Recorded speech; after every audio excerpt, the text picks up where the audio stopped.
السلام عليكم ورحمة الله تعالى وبركاته. أهلا بكم بقناة فرح أونيفير.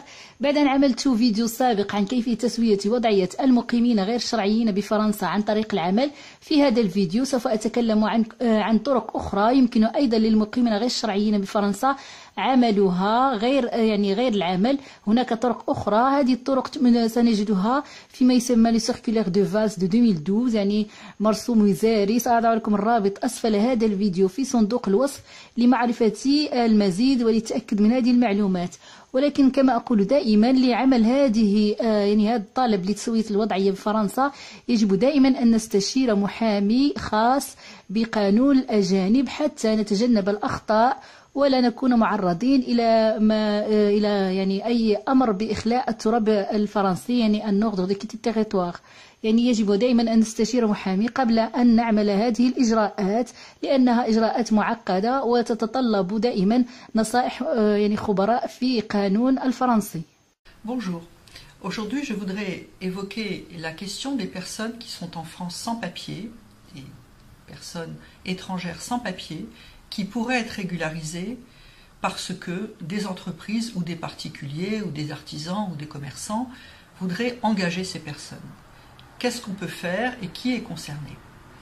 Alors, le texte est ancien qui permet la régularisation de certaines personnes sans papier en France, puisqu'il date de la circulaire Valls du 22 novembre 2012. Il appartient aux salariés, aux sans-papiers, de faire lui-même la démarche auprès de la préfecture. Pour cela, il y a plusieurs cas. Il devra prouver dans un premier cas 5 années de présence en France, 8 fiches de paie et un contrat, et être donc pris par une entreprise en CDI pour un salaire au minimum au SMIC, et il devra donc se rapprocher de sa préfecture pour déposer cette demande. Le deuxième cas, c'est le salarié qui n'a que 3 ans de présence en France. Celui-là devra déposer 24 fiches de paie et également ce contrat de travail qu'on appelle un CERFA, c'est-à-dire un formulaire administratif rempli par la personne qui veut l'embaucher. Troisième cas, un salarié sans papier mais qui a 7 ans de présence en France. Là, ce fameux CERFA, ce fameux CDI ne sera pas obligatoire, mais en revanche, il devra prouver que durant les 3 dernières années antérieures, il a 24 fiches de paie au minimum de manière consécutive ou non d'ailleurs. Là également, il dépose le dossier à la préfecture. Alors plusieurs questions se posent. La première question, comment peut-on produire des fiches de paie alors qu'on n'a pas eu de titre de séjour? Eh bien, c'est peut-être étonnant, mais néanmoins, il faudra produire ces fiches de paie et souvent l'administration va vérifier que ces fiches de paie ont bien fait l'objet des règlements et vont demander donc la preuve que le paiement a été effectué d'une manière ou d'une autre. Deuxième question que l'on pose souvent, cet employeur qui a donné les fiches de paie, qu'est-ce qu'il risque, puisque du coup, ça veut dire qu'il a employé quelqu'un sans papier. Et les sanctions sont importantes, des sanctions pénales et des sanctions d'ordre social. Or, à ma connaissance, et le texte quand même est en vigueur depuis 2012, ces entreprises n'ont pas fait l'objet de sanctions de l'administration. Troisième question qu'on peut se poser, qu'est-ce que ça va donner? Donc un salarié se présente avec son contrat de travail signé par l'employeur, ses fiches de paie, ses feuilles de présence en France, des documents qui sont demandés à la personne ou à l'entreprise qui veut l'embaucher, notamment la feuille registre du personnel, etc. Quelles sont les chances d'aboutir?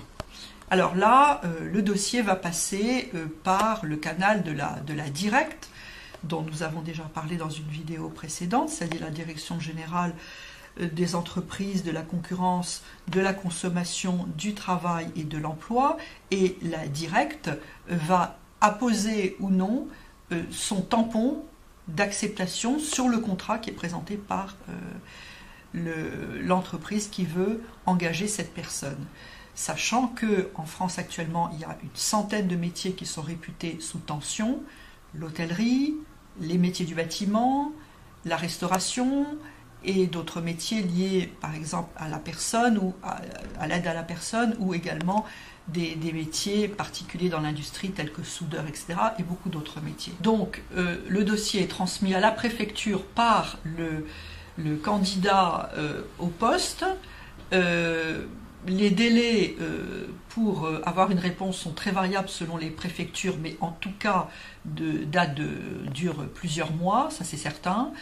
Soit la préfecture a un accord de la directe et accepte donc de délivrer un titre de séjour, soit il y a un refus, souvent d'ailleurs suivi par une obligation de quitter le territoire pour le salarié. Mais en tout état de cause, l'employeur ne va pas être inquiété s'il y a un refus de demande de titre de séjour. Ce qui est important, c'est de bien préparer les dossiers. Ce n'est pas si facile, car il faut faire attention, par exemple, exactement au niveau du SMIC, du code ROM de l'entreprise, si l'entreprise indique bien qu'elle est totalement à jour au niveau de ses obligations sociales et fiscales et le prouver. Et donc il est important, je pense, de faire voir le dossier ou de faire réviser le dossier par un professionnel, notamment parce que, ne l'oublions pas, la première condition, c'est la durée de présence en France. Et pour cela, il faut un certain nombre de preuves qu'avec l'habitude, on peut estimer suffisantes ou pas suffisantes, et notamment donc avoir une idée des chances de succès de ce type de dossier. Alors, tous les dossiers ne sont pas acceptés, même s'ils sont complets. On peut dire qu'un dossier bien préparé a à peu près une chance sur deux d'être pris, notamment s'il est dans un domaine où le recrutement est sous tension, est tendu. Mais souvent, les refus interviennent pour des questions de forme, et ça, on peut éviter qu'il y ait des refus uniquement pris sur des problèmes de forme ou de manque d'éléments ou de manque de documents ou de documents mal remplis.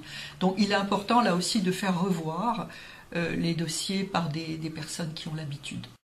الشروط الأولى التي يجب أن تتوفر عليها هو أولا أن يكون بحوزتك عقد عمل، أو يكون يعني هناك وعد بالعمل، إما contrat de travail ou la promesse de travail.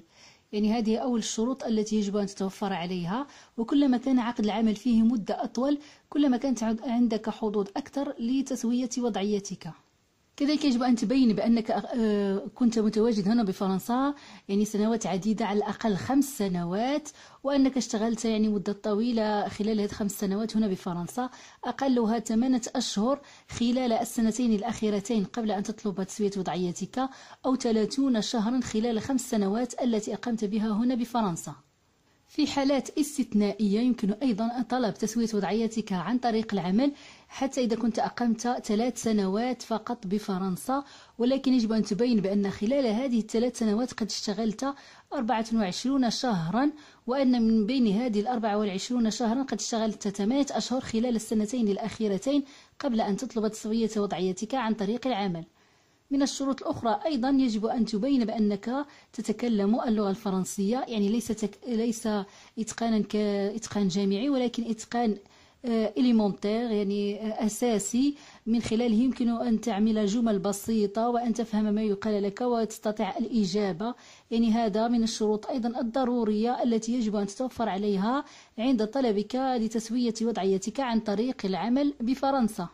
شرط يعني معرفة اللغة الفرنسية، هذا يؤكد على أنك مندمج في المجتمع الفرنسي. من الشروط الأخرى هي أيضا أنك يجب أن لا تمثل خطرا على المجتمع الفرنسي وعلى يعني الحياة والأمن الفرنسي. كذلك يجب أن لا تكون معروف بأنك عندك تعدد زوجات، يعني لا بوليغامي، يعني هنا يجب أن لا تكون متزوج أكثر من زوجة واحدة، لأن كما نعلم أن تعدد الزوجات مرفوض رفضا كليا بالدول الأوروبية، وكذا من بينها أيضا فرنسا. يعني كيف يمكن أن نطلب تسوية وضعيتنا عن طريق العمل، وما هو الملف الذي يجب أن نضعه لطلب هذه الإقامة الخاصة بالعمل؟ أول شيء نعمله هو تحميل استمارة تسمى سيغفا، واستمارة خاصة موجودة على موقع الحكومي الفرنسي. سأضع لكم رابط هذه الاستمارة التي يجب أن يملأها المشغل. يعني هذه هي الاستمارة التي يجب أن يملأها المشغل الذي يعطيكم إما عقد عمل أو يعطيكم وعد بالعمل، يملأها جيدا. ثم يعني عندما تريد دفع طلبك للحصول على إقامة عن طريق العمل، يجب كما قلت ملء هذه الاستمارة من طرف المشغل. كذلك يجب أن تضيف مجموعة من الوثائق التي تطلب منك، يعني الوثائق التي تبين كم أقمت هنا بفرنسا، السنوات التي أقمتها، وكذلك جميع الوثائق التي تبين كم اشتغلت هنا بفرنسا، وكذلك كشف الدخل، يعني لبيلتان دو سالير الدخل الذي حصلت عليه خلال عملك، يعني جميع الوثائق. وكل يمكن أيضا أن تضيف كل الوثائق التي تبينك أنك انخرطت في جمعيات أو نقابات العمال، يعني كل ما يؤازر ملفك يجب أن تضيفه من جميع الوثائق. أين تضع هذا الملف؟ تضعه في المحافظة التي ينتمي إليها محل سكناك، هناك تضع ملفك لطلب تسوية وضعيتك عن طريق العمل. بعد أن تضع ملفك لدى المحافظة التي تنتمي إليها، سوف يفحص ملفك المحافظ وكذلك الجهة الخاصة بالعمل، يعني لا ديريكت. بعد أن يفحصوا يعني مدى أهمية هذا العمل الذي تشتغل به، وكذلك هل يحترم المشغل جميع قوانين العمل. ويجب أيضا أن يكون المبلغ الذي تحصل عليه كدخل يجب أن يساوي على الأقل 1522 أورو، يعني لو سميك، يعني الدخل الأدنى. يجب الإشارة هنا إلى أن كلما كان عقد العمل الذي تحصل عليه أو وعد بالعمل يكون يعني عقد عمل ممدود، يعني CDI، يعني دون يعني غير محدود، كلما كانت لك حظوظ أكثر للحصول على الإقامة بفرنسا، إقامة عامل، يعني كلما كانت لك حظوظ أكثر للحصول على الإقامة وتسوية وضعيتك. إذا كانت أيضا عندك عقدة عمل محدودة، يعني CDD مدتها 6 أشهر، هنا ينظر أيضا إلى جدية العمل، وهل فعلا سوف يشغلك المشغل، وهل فعلا سوف يدوم هذا الشغل. يعني هي الأحسن أن يكون كلما كانت عقد العمل غير محدود، يعني CDI، كلما كانت لك يعني حظوظ أكبر لتسوية وضعيتك عن طريق العمل. في حالة ما قبل طلبك من طرف المحافظ وكذلك من طرف ما يسمى لا ديريكت، يعني لا ديريكسيون ريجيونال دي زونتربريز لا كونسوماسيون دو لومبلوا اي دو ترافاي، يعني المندوبية الجهوية للشركات والاستهلاك والعمل والتشغيل. إذا يعني وافق على ملفك وجدوه أنه متكامل وأنك تستحق يعني أن تسوي وضعيتك عن طريق العمل، سوف تعطى لك بطاقة يعني كارت دو سيجور سالاريي، كارت يعني إقامة خاصة بالعمل، يعني سوف تمنح بطاقة إقامة خاصة بأجير، يعني الذي له راتب، يعني كارت دو سيجور سالاريي. إذا كانت لك عقدة عمل ممدودة، يعني CDI، مدتها هذه الإقامة مدتها سنة، يمكن تجديدها بشروط كما ذكرتها في فيديو سابق. سأضع لكم رابط الفيديو السابق الذي تكلمت فيه عن البطاقة الخاصة بالعمل هنا في فرنسا التي مدتها سنة. إذا ما كنت قد حصلت فقط على عقدة عمل مدتها 6 أشهر، سوف تمنح لك بطاقة عامل مؤقت للإقامة بفرنسا، لا تتجاوز مدتها مدة عقدة العمل. يعني عقدة العمل إذا كان مدتها 6 أشهر، سوف تمنح لك البطاقة العمل مدتها 6 أشهر. يعني هذه هي المراحل التي يجب اتباعها للحصول على إقامة هنا في فرنسا.